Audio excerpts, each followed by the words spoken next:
Welcome to Utah Lit, the Salt Lake Tribune's monthly online book club. I'm Jennifer Napier-Pierce, and today we're talking about a novel called Theft, the debut novel by Colorado writer B.K. Lauren. It's a book rich with detail as well as nuance and bundles of themes from nature and nurture to lost and found to family and friendship and all the complications that are involved with those themes. And we're going to get to as much as we can with our guest panel. Our superstar readers panel features reporters Ellen Wiest and Kathy Stevenson and managing editor Lisa Karikaburu. And hello, ladies. Hello.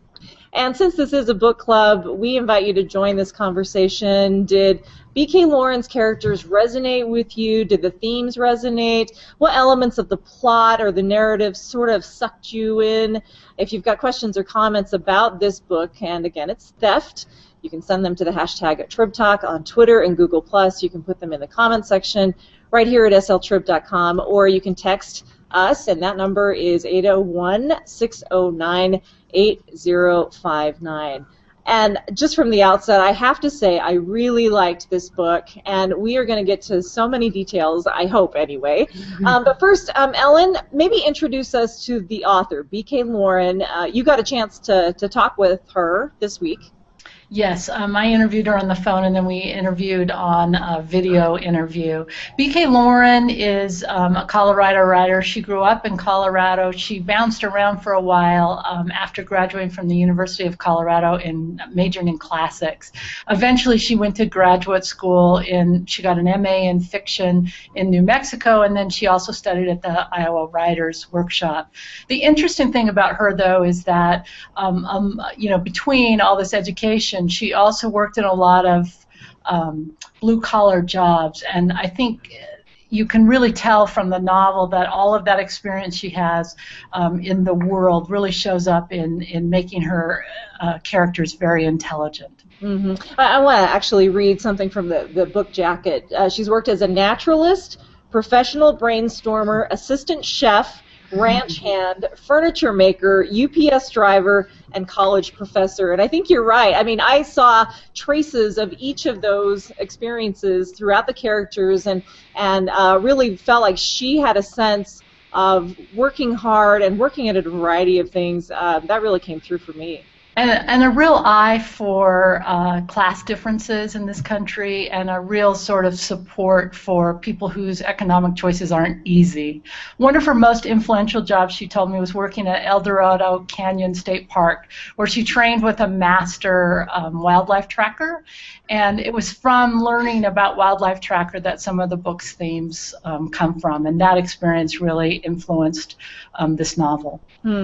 Ellen, what struck me in the interview that you did, she talked a bit about the writing process for her, and she said something that I found was pretty interesting. She said writing is as much about listening as it is about having something to say, to have a message that you want to give to the world, that listening part. I mean, can you explain how she, or expand on that a little bit about the listening part? Sure. She talks about how for months she was listening to a character, and later that character revealed herself to be Willa, who becomes the main character in this book. And I think it's interesting because that kind of conversation, talking about listening to imaginary characters, sometimes drives journalists nuts because we do something so very different. But she said that she was developing these characters, and it was only after she had drafts of her story that she was able to go back and layer in the themes, and she was able to see some thematic threads jump out, and she was able to weave those together in some interesting ways. But it all started with a character who later became Willa, who I imagine, I don't know this, but I imagine has some shared similarities with BK herself. Before we get too much further, we probably should give a little bit more of the plot because, as in every book club, not everyone has finished the book. Lisa, I mean, for those who have not finished the book, can you just sort of outline, give us the skeleton of the plot, and no spoilers, please. Yeah, sure. The book is really, it touches on so many different themes. But, it begins with the kind of a scene where a brother and sister actually are committing an act of burglary. And the theme of theft actually does carry through most of the story.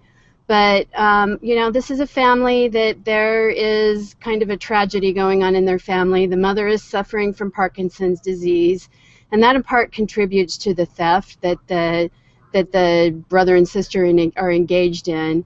But then there's kind of a pivotal event that takes place in the book, and the mother also dies of the disease, and that kind of tears the family apart in a way, so that they're in a situation where they don't see each other for a long time. And the plot is built around Willa, who is the sister, being hired by authorities to track the brother, who is Zeb, who becomes a fugitive at one point. And that kind of is the thread that carries through the rest of the novel. She ends up in a role where she is tracking wolves as part of her career. So she's kind of an expert tracker, and that's where the story takes us. As I said, we're talking about Theft by B.K. Lauren. If you're just joining us, Tribune staffers Ellen Wiest, Kathy Stevenson, and Lisa Karakaburu are with us. And you can join us too. You can send your thoughts and questions to the hashtag Trib Talk on Twitter and Google+. You can put them in the comments section at sltrib.com, or you can text us, and the number is 801-609-8059. Like you said, Lisa, the theft theme really carries us through, not just, the sticky fingers, people actually stealing stuff, but friendships and relationships are lost and stolen as well. Time is taken away from various characters. I'm thinking of the mother with the disease. Kathy, how did this theft theme work for you?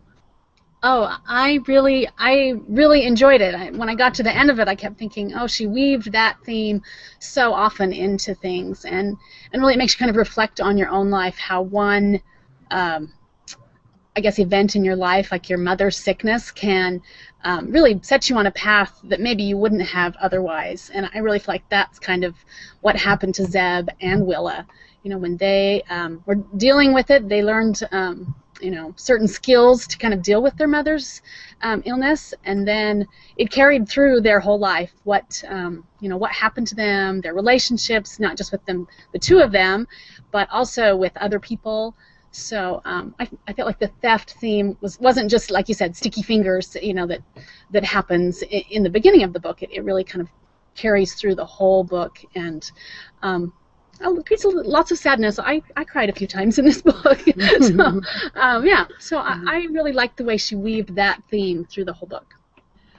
I want to get to it. We had quite a nice engagement on our Facebook page, the Utah Lit Facebook page. One comment said, this is from Heidi, who wrote, "Theft is a very engaging and poetically written novel which deftly weaves stories about family and environment, Old West and New. Well worth reading." And that was one of the issues that you brought up with her, Ellen, in your interview, this concept of the Old West versus the New West. Explore those terms for us, because maybe not everybody is familiar with that. What does it mean to be Old West? What does it mean to be New West?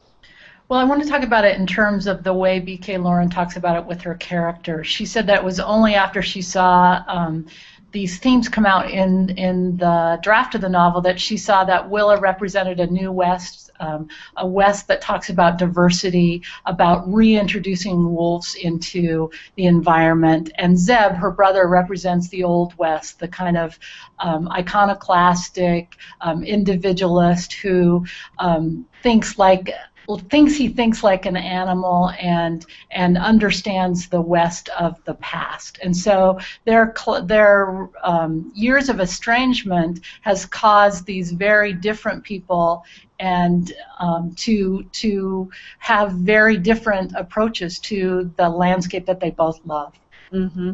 And that's part of why we did this book club, was to explore that Old West, New West combination and the contrast. But it's interesting, you said Zeb is this maverick, he's sort of the man against nature, and yet even though he thinks like an animal, his sister is the tracker. She really puts herself in the mindset of the animals that she tracks, and so she has that sort of connection with nature that is inherent in the West, period, right? Yeah, and I think that's one of the reasons why this novel is so good. It's so complicated and so nuanced. I mean, the idea that the book is called Theft, but the themes of thefts are so deftly woven that it doesn't ever feel like it's beating you over the head. In the same way, you can read the book for pure pleasure, and you don't have to write a high school theme about Old West or man versus nature or woman versus a brother. You don't have to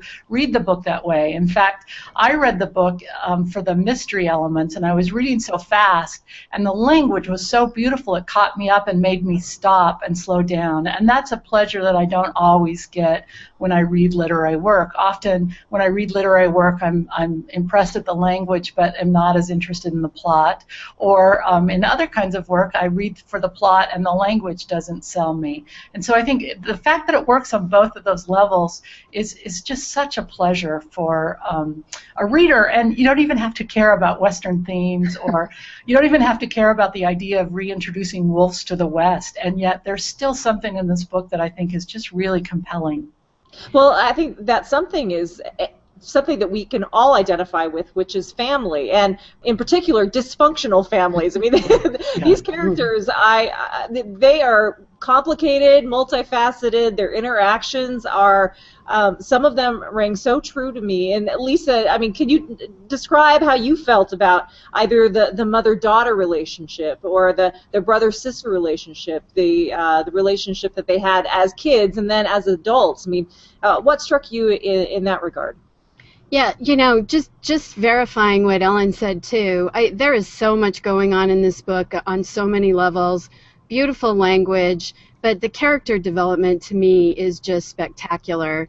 Even if I didn't care one bit about the plot, which I did, I just was so interested every time one of the characters reappeared in the story. I thought Brenda was a fascinating character. I thought her father was a fascinating character. And, even some of the ancillary characters, you just really cared about them and wanted to know what their part was in this story. But, the bartender made that for me. I just thought, you could exactly. spin off a whole book about this guy.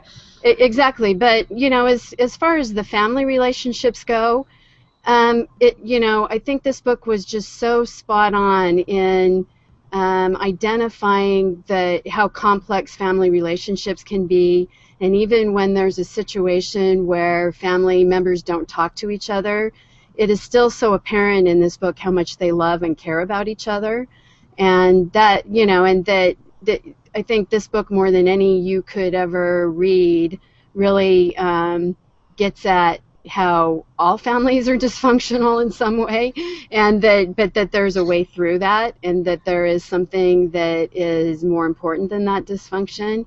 This is a brother and sister who are really connected in a way no other humans can be, than in a way siblings are, especially siblings that are really close and care about each other. Mm-hmm. And that's part of the tragedy of this book. I mean, didn't you feel like, there's such a hole, because they were so tight as kids, even though they were so different and their motivations were so different, but they seem to read each other so well. And then when they get separated as adults, it is truly tragic.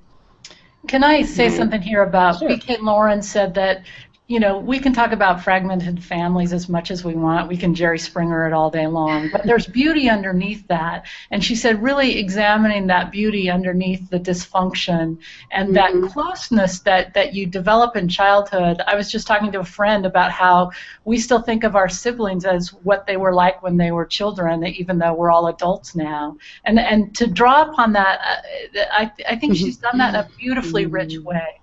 I want to talk a little bit about the craft, because judging from the emails and the Facebook entries, I mean, people love how well this was written and the language that she used. This is from Mark Werkema. B.K. Lawrence is an author who makes words count. She's written a beautiful book that's engaging, tight, and that matters. This is an email from Kay Goodman. Theft is so lyrically written that each sentence flows like a stream of beauty. I found myself reading and rereading passages simply because my brain and spirit were so delighted and surprised to finally be engaged and respected in such an intelligent way. Kathy, did the language draw you in that kind of a way, or did you have a different experience? Absolutely. I did the same thing. I'd read something and then I'd think, wow, that was so great. And yeah, you're stopping and you're going back and saying, oh, how did she think about putting those words together? And I thought it really put you in the place. I really felt like I was in the Southwest. I was in New Mexico, and so yeah, I really felt like I was there, and I could see the desert and I could see the wolves, and yeah, I really.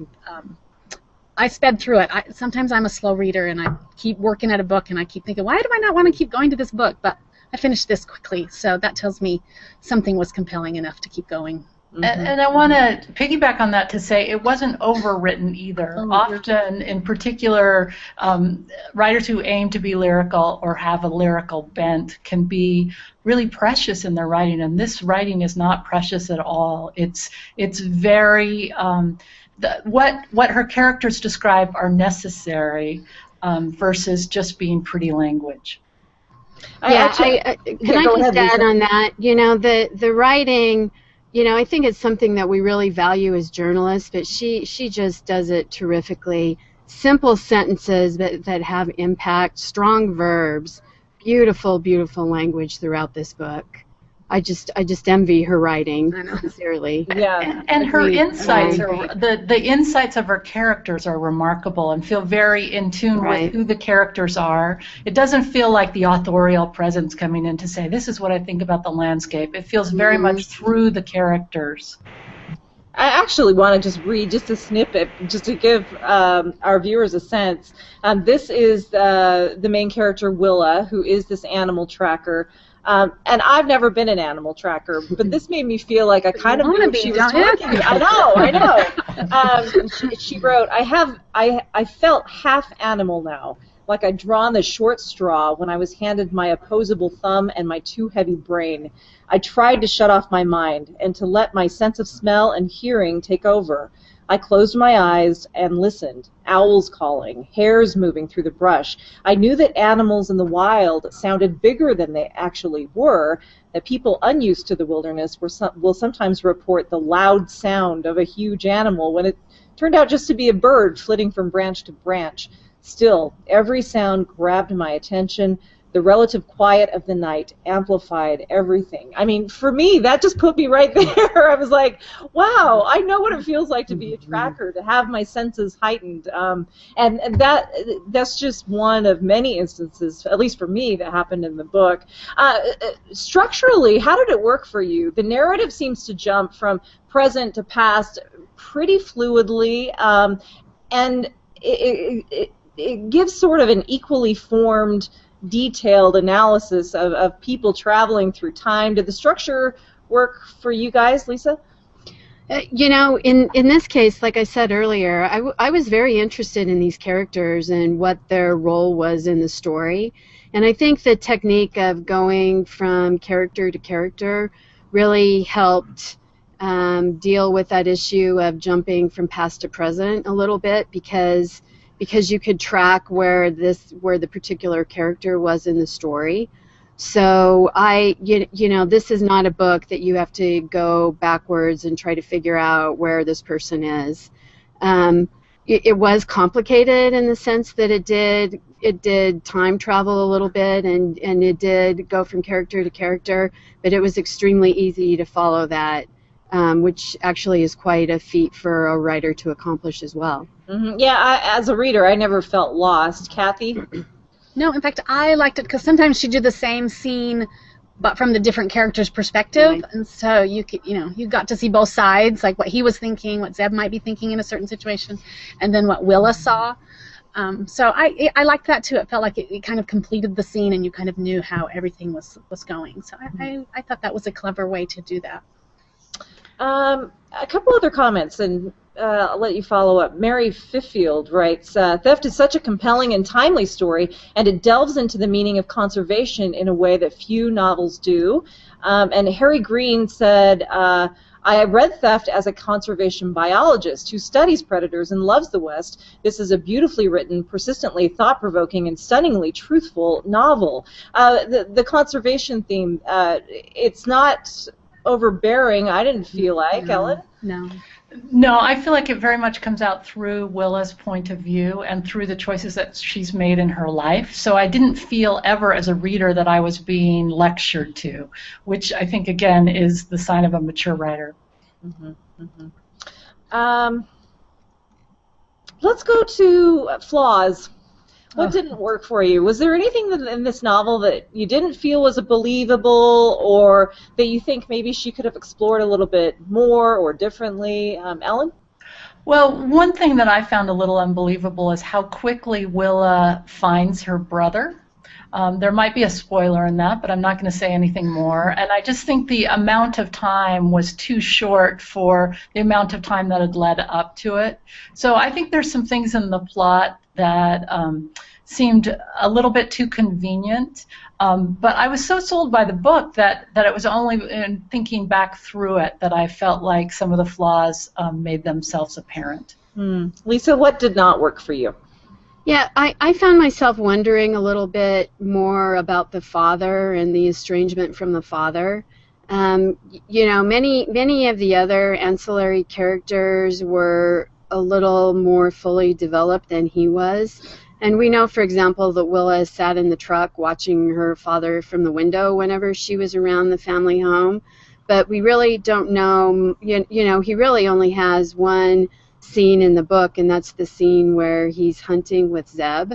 And so, you know, if I had any questions when the book was over about the story, I guess my question would have been what his role was, and you know, maybe a little more development of that character and what led to the estrangement beyond you know, what kind of happened in the story that is the explanation we're given for that. Yeah, I agree. I think that was a gap. Kathy, what about you? Yeah, a couple of the other characters, too, I felt like I wanted to know more about.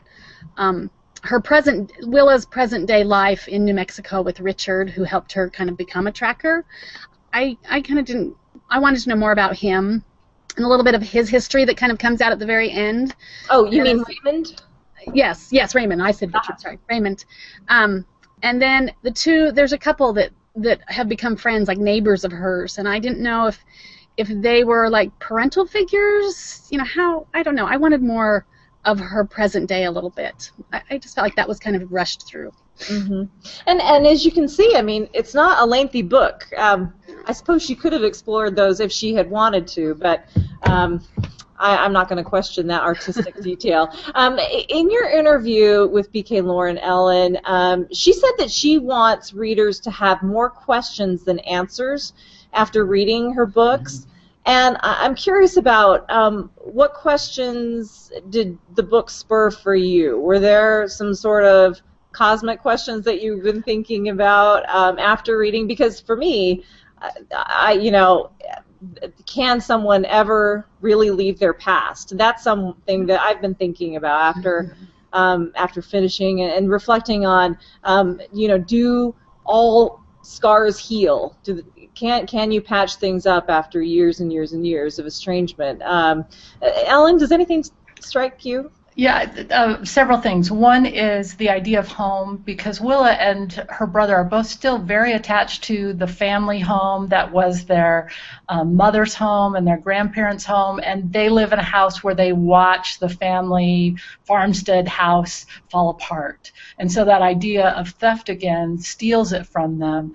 My family has property that we don't live on that I think about all the time, and I think there's that for many of us who grew up in the West, I think there's that idea of where is our real home, even if we live and work in cities. I think the other idea is that idea of trauma and how this family is splintered. And one of the things that we didn't really go into when we talked about the structure is how that trauma really affects the characters. Willa is narrated when she's recalling the past, she talks in present tense. When she's talking about the present, she talks in past tense. And it's not until she faces the trauma in her own past that she's been carrying around all these years that the tenses come to be more conventional. And I think that's, again, such a great sign of a mature writer, because that's not a structure that I was aware of or tracking when I read. It was something that was just part of the story. But again, it becomes a literal metaphor for the whole story, is that we can't perceive in the present the trauma until we've faced it, until we've acknowledged it. And to me, that's a fascinating issue and very much a part of one of the questions of reading this book. Mm-hmm. Kathy, questions? No, just the fact that I think, kind of expanding what Ellen said, when something happens to you when you are young, it puts you on a different path. And so what would have happened if you hadn't, if your mother hadn't gotten sick, or if your parents hadn't gotten divorced, or, there's all these things that happen to kids when they're young, and then it sets them on a path. And so, that's just kind of intriguing to me, because everybody must have something like that. So, it changes your story. So. Mm-hmm. Mm-hmm. And Lisa? Well, mine weren't questions as much as observations that I think are worth exploring further. One thing that I found very interesting about this novel, and this goes back to what I think Ellen talked about on that, in talking about the Old West, New West theme that was going on. What I found interesting is that you have siblings who are very close to one another and care about one another, really representing the ideals of both of these groups, in a way that is, in a way that there may be an opportunity for common ground in a way that we normally don't see with these groups. People who are more like Zeb are very unlikely to feel that there is a reason to be reintroducing wolves, and in fact Zeb himself is actually tracking a mountain lion with the intention to do away with it, Right. And so, so I think one beauty of this novel is that there is some common ground between those two representations of the West, and people who are deeply committed to the West, who share a love of it, yet have different perspectives too. Whereas, usually they're forces that are butting up against each other constantly with no common ground in sight. Mm. Well, I just wanted to piggyback on that to say, people from outside the West think of Westerners in a certain way, but those of us who live here know about the contrast between urban and rural interests. And so I think all of those come out in a really nuanced way that doesn't simplify how different our versions of the West can be. Right. Well, I think we've all reached a consensus. We like this book. So if you have not finished the book, go ahead, finish it now. It's worth your time. Our time's just about up, but we need to go on to our selection for next month. And the author is Tom Zollner, and the book is titled Train. I think he's reading tonight at the King's English Bookshop here in Salt Lake City. But Lisa, what's this book about? Well, this is a really interesting book about basically what Tom Zollner has done in this book is he has traveled around the world by rail. He goes to Great Britain, he goes to Peru, he goes to India, he is in Russia, he is in Spain, literally all over the world riding the rails to kind of tell the story of trains from their first, from the time they were created, and basically in this novel also making a case for more high-speed rail in the United States. The interesting thing about the book, though, is that he also intersperses many, many stories about people who he encounters on this trip. And so there's kind of this thread of these interesting people he has confronted as a thread that he's pulling through in talking about the history of trains and their importance around the globe. So it's if you're a train lover in particular, I think this novel is going to fascinate you. And it is the first nonfiction work that we've looked at as part of Utah Lit. So I think it would be something that will create some interesting discussion when we do this again next month. Okay, the book again is called Train, and the author is Tom Zollner. Save the date, Friday, April 25th, right here at Utah Lit. Ellen Wiest, Lisa Karakaburu, Kathy Stevenson, thank you all so much for your time. Thank you. And again, lots more information at the Utah Lit Facebook page and on our website, sltrib.com. And if you haven't checked out the video of Ellen's interview with B.K. Lauren, it's well worth your time on that, too. I'm Jennifer Napier Pierce with the Salt Lake Tribune. Thanks for joining us for Utah Lit, and we'll see you next month.